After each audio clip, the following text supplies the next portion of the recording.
Hello, good morning बच्चों। आज की क्लास कक्षा 7 के लिए मैथ से अभ्यास 12D क्षेत्रमिति।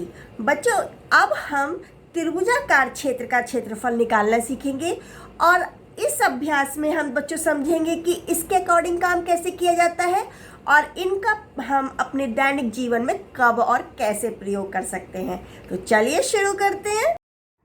देखो बच्चों, जैसे कि हमने ये ABCD एक वर्ग बनाया और उसको विकर्ण से काट दिया। विकर्ण माने तिरछी रेखा।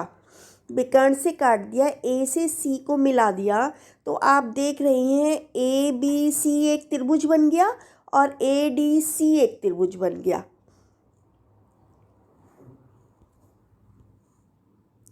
ये आपको दिखाई दे रहा है इस तरीके से।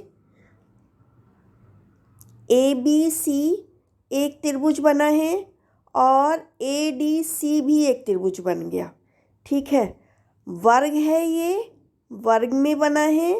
अगर इसी को हम आयत में करेंगे तो आयत में भी हमें ऐसे ही समकोण त्रिभुज मिल जाएंगे दो।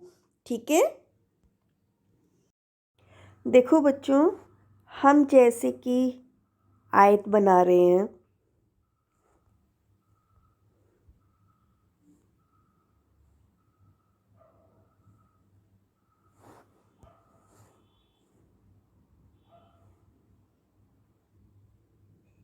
ठीक है,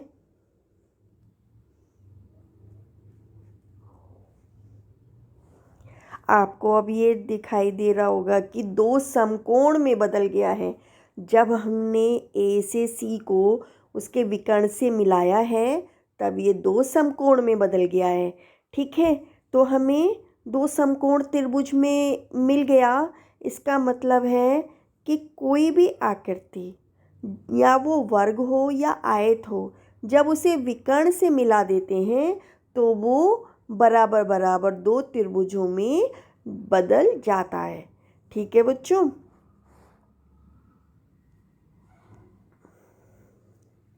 आप किसी भी तरीके से कैसे भी इसको देख सकते हैं।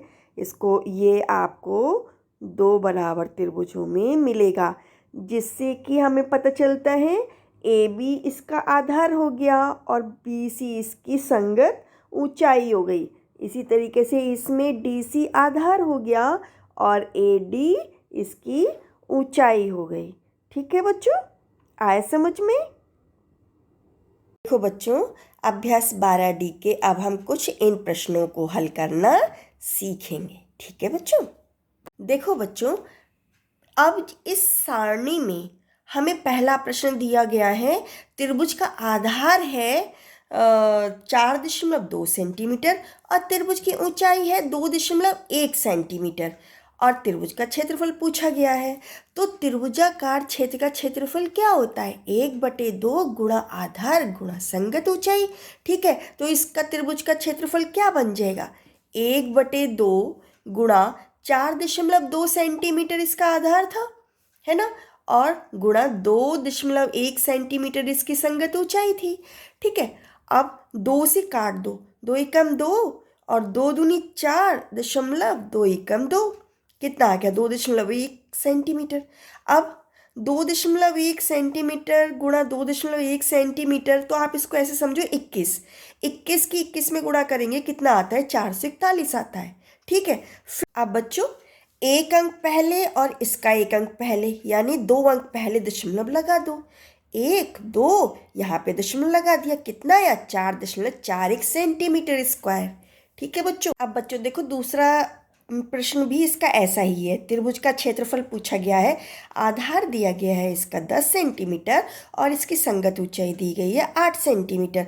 ठीक है, तो अब हम ऐसे ही निकाल देंगे 1/2 गुणा 10 सेंटीमीटर गुणा 8 सेंटीमीटर। ठीक है, तो ऐसे ही कर देंगे हम इसको भी। 2 एकम 2, 2 चौक 8, है ना, फिर 10 चौक 40 सेंटीमीटर, 40 सेंटीमीटर स्क्वायर। ये इसका आंसर हो गया। जो हमसे जो तीसरा प्रश्न पूछा गया है उसमें त्रिभुज का क्षेत्रफल तो दिया गया है, आधार भी दिया गया है, लेकिन उसकी संगत ऊंचाई पूछी गई है। ठीक है, तो अब हम क्या करेंगे? क्षेत्रफल की जगह क्षेत्रफल लिख देंगे इसका 12.8 सेंटीमीटर स्क्वायर बराबर 1/2। आधार कितना है? 6.4 सेंटीमीटर और त्रिभुज की ऊंचाई पूछी गई है। अब हम क्या करेंगे? त्रिभुज की ऊंचाई कैसे निकालेंगे? इसमें 2 से तो गुणा कर देंगे और 6.4 से भाग लगा देंगे। यह हमारी पक्षांतर विधि होती है। इस तरह से आपको काम करना अब तो आ ही गया होगा, है ना? तो 12.8 गुणा 2/6.4। अब 64 एकम 64 और 64 दूनी 128, है ना? अगर मैं इसमें 2 की गुणा कर दूं तो 128 ही आएगा। ठीक है, जैसे 2 चौका 8 दशमलव 2 झिंग 12। ठीक है, आ गया ना? अब कितना रह गया? 2 दूनी 4, 4 सेंटीमीटर।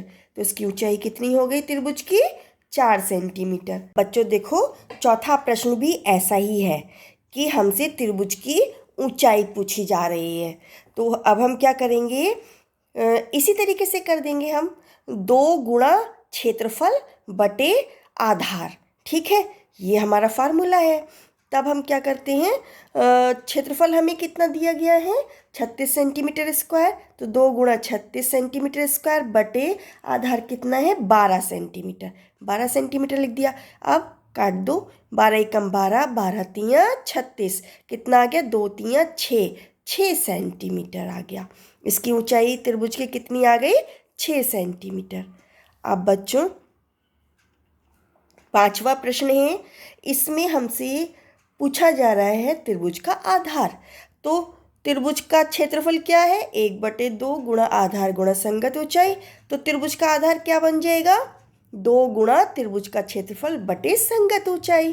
ठीक है, हमें यहाँ पे त्रिभुज का क्षेत्रफल कितना दिया गया है? 12 सेंटीमीटर स्क्वायर और संगत ऊंचाई कितनी दी गई है? 4 सेंटीमीटर। तो अब हमने लगा दिया, यहाँ पे मान रख दिया, 2 गुणा 12 सेंटीमीटर स्क्वायर बटे 4 सेंटीमीटर। ठीक है, अब सरल कर दो, 4 एकम 4, 4 तियाँ 12, कितना आया? 2 तियाँ 6, 6 सेंटीमीटर आ गया। ठीक है बच्चों, इसी तरीके से आपको छठा प्रश्न भी करना है। यहाँ भी हमसे त्रिभुज का आधार पूछा गया है। ठीक है, और क्षेत्रफल कितना है? 42 सेंटीमीटर स्क्वायर है और संगत ऊंचाई कितनी है? 10.5 सेंटीमीटर है। तो बच्चों देखो, 2 गुणा 42 सेंटीमीटर स्क्वायर बटे 10.5 सेंटीमीटर। अभी जो दशमलव हटाएंगे, एक अंक पहले का दशमलव हटाएंगे, तो इसका मतलब एक जीरो के साथ, मतलब 10 की हम ऊपर गुणा कर देंगे। ठीक है, अब बच्चों देखो, 21 दूनी 42, 21 पंजे 105, 5 एकम 5, 5 दूनी 10। अब कितना बच गया? 2 दूनी 4, 4 दूनी 8, 8 सेंटीमीटर। ठीक है बच्चों, सातवां देखो, इसमें हमें त्रिभुज का आधार x सेंटीमीटर दिया है और त्रिभुज की संगत ऊंचाई 2x सेंटीमीटर दी गई है। त्रिभुज का क्षेत्रफल पूछा गया है, तो हमने मान रख दिया इसमें 1/2 गुणा x सेंटीमीटर गुणा 2x सेंटीमीटर। तो ये 2 से 2 कट गया, कितना आ गया? x गुणा x में करेंगे कितना आ जाएगा? x square centimetre square. ठीक है बच्चों, जो देखो दूसरा प्रश्न है, एक त्रिभुजाकार क्षेत्र का क्षेत्रफल 48 सेंटीमीटर स्क्वायर है। यदि उसकी ऊंचाई 8 सेंटीमीटर हो तो त्रिभुज का आधार बताइए। तो त्रिभुज का आधार क्या होता है? 2 गुणा त्रिभुज का क्षेत्रफल बटे त्रिभुज की ऊंचाई। तो कितना हो गया? 2 गुणा त्रिभुज का क्षेत्रफल कितना है? 48 सेंटीमीटर स्क्वायर और ऊंचाई कितनी है? 8 सेंटीमीटर। ठीक है, अब सरल कर दो, 8 एकम 8, 8 छिंग 48। अब कितना रह गया? 2 छिंग 12, 12 सेंटीमीटर। ठीक है, तो आंसर क्या बना? त्रिभुज का आधार 12 सेंटीमीटर होगा। ठीक है बच्चों, तीसरा प्रश्न है, एक त्रिभुज का आधार 5 सेंटीमीटर है। यदि त्रिभुज की ऊंचाई आधार से दुगनी है तो त्रिभुज से घिरे क्षेत्र का क्षेत्रफल ज्ञात कीजिए। तब त्रिभुज का आधार 5 सेंटीमीटर, तब त्रिभुज की ऊंचाई आधार से दुगनी हो गई तो कितना हो गया? 5 दूनी 10, 10 सेंटीमीटर। त्रिभुज से घिरे क्षेत्र का क्षेत्रफल पता लगाना है, तो फार्मूला लिख दिया, 1/2 गुणा आधार गुणा संगत ऊंचाई। तो कितना आया? 1/2 गुणा 5 सेंटीमीटर गुणा 10 सेंटीमीटर। ठीक है, तो इसको सरल कर दो, 2 एकम 2, 2 पंजे 10, कितना रह गया 5 गुणा 5, ठीक है, 5 पंजे 25 सेंटीमीटर स्क्वायर। तब आंसर क्या बना, त्रिभुज से घिरे क्षेत्र का क्षेत्रफल कितना होगा, 25 सेंटीमीटर स्क्वायर होगा। ठीक है बच्चों, इस वीडियो में इतना ही। इस अभ्यास के कुछ और प्रश्नों के साथ हम नेक्स्ट वीडियो में मिलेंगे। तब तक के लिए बेस्ट ऑफ लक।